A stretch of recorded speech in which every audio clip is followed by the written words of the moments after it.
Hello viewers, നമ്മളിന്ന് നമ്മുടെ gas stove ആകെ അലങ്കോലം ഇട്ടിരിക്കുകയാണ്. ഫ്ലെയിം കുറവാണ് കത്തുന്നതിൻ്റെ. അപ്പോൾ ഇതിൻ്റെ എല്ലാ പാർട്സുകളും നമ്മൾ അഴിച്ചും ക്ലീൻ ചെയ്യാനുള്ള പരുവത്തിലാണ്. ഇവിടെയൊക്കെ അഴുക്കുകളൊക്കെ ഇരിക്കുന്നതാണ്, നോബിൻ്റെ സൈഡിലൊക്കെ. അപ്പോൾ ഇവിടെയൊക്കെ നല്ലപോലെ ക്ലീൻ ചെയ്യണം കേട്ടോ.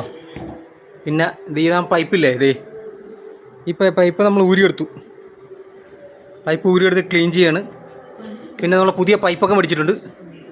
ഇപ്പോൾ പ്രസ്റ്റീജിൻ്റെ പൈപ്പാണ്. പ്രസ്റ്റീജിൻ്റെ പൈപ്പൊക്കെ മേടിച്ചു. ബർണർ,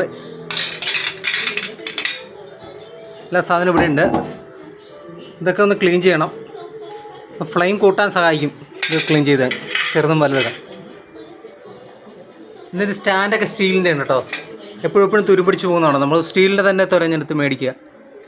അത് നമുക്ക് ഒരു ലൈഫ് ലോങ്ങിൽ തന്നെ കൂടുതൽ നാൾ ഉപയോഗിക്കാൻ പറ്റും, സ്റ്റീൽ ഉപയോഗിക്കുക. പിന്നെ അടുത്തത് നമ്മുടെ പൈപ്പ്.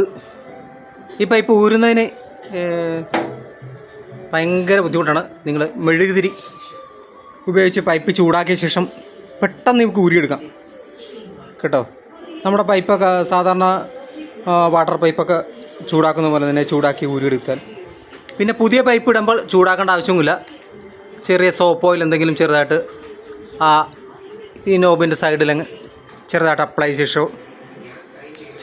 ചെയ്യുക. അപ്ലൈ ശേഷം ഒന്ന് തള്ളി കയറ്റി കഴിഞ്ഞാൽ നല്ലപോലെ കയറിക്കോളും. വേറെ പ്രശ്നമൊന്നുമില്ല. അതുപോലെ രണ്ട് സൈഡിലും ഇതേ പ്രവൃത്തി തന്നെ ചെയ്താൽ മതി.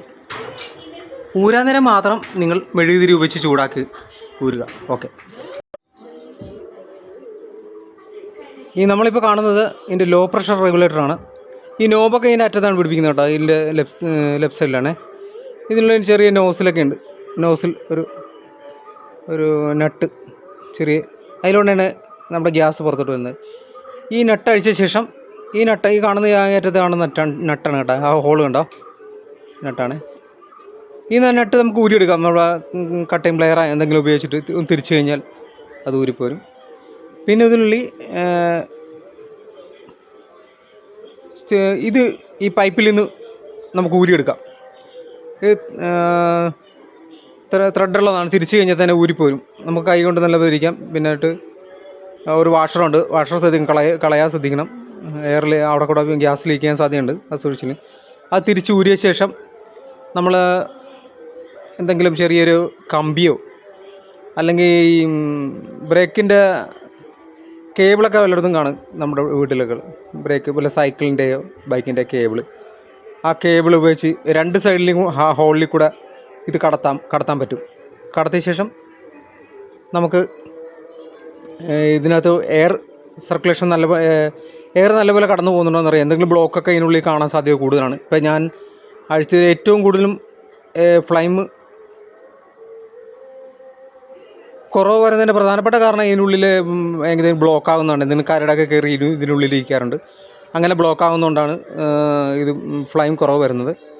നിങ്ങൾ ബർണർ സാധാ പോലെ ക്ലീൻ ചെയ്താൽ മാത്രം മതിയാവും. പക്ഷേ പ്രധാനപ്പെട്ട ഒരു വില്ലൻ തന്നെ ഈ ലോ പ്രഷർ റെഗുലേറ്ററാണ്.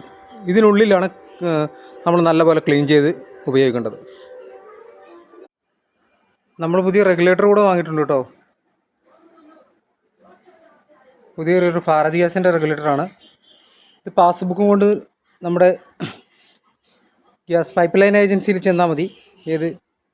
നമ്മുടെ രജിസ്ട്രേഷൻ എവിടെ നടത്തിയിട്ട് അവിടെ ചെന്ന് കഴിഞ്ഞാൽ അവർ ഇത് സൗജന്യമായിട്ട് തന്നെ നമുക്ക് തരുന്നതാണ് കേട്ടോ. ഇതുകൂടെ മാറ്റി നമ്മൾ പിടിപ്പിക്കുന്നത്. നമ്മുടെ വർക്കെല്ലാം കഴിഞ്ഞു. കണക്ഷനൊക്കെ കൊടുത്തു. എല്ലാം സെറ്റപ്പായി. നോക്കിയോ. ഇനി നമ്മൾ ഗ്യാസ് ഒന്ന് കത്തിച്ച് നോക്കണം കേട്ടോ. നമ്മുടെ ചെറിയ ബർണറാണ് നമ്മൾ ആദ്യം കത്തിക്കുന്നത്.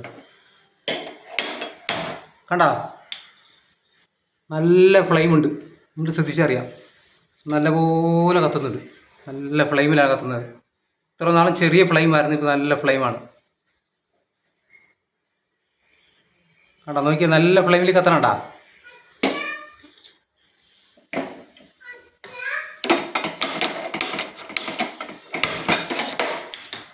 ഇതും നല്ല ഫ്ലെയിമുണ്ട് കണ്ടാ. അപ്പോൾ നമ്മുടെ ലോ പ്രഷർ റെഗുലേറ്ററിനുള്ളിലെ കരടുകളും അഴുക്കുകളുമാണ് ഇതിന് പ്രധാനപ്പെട്ട മെയിൻ കാരണം. ഇതാ ഓക്കെ.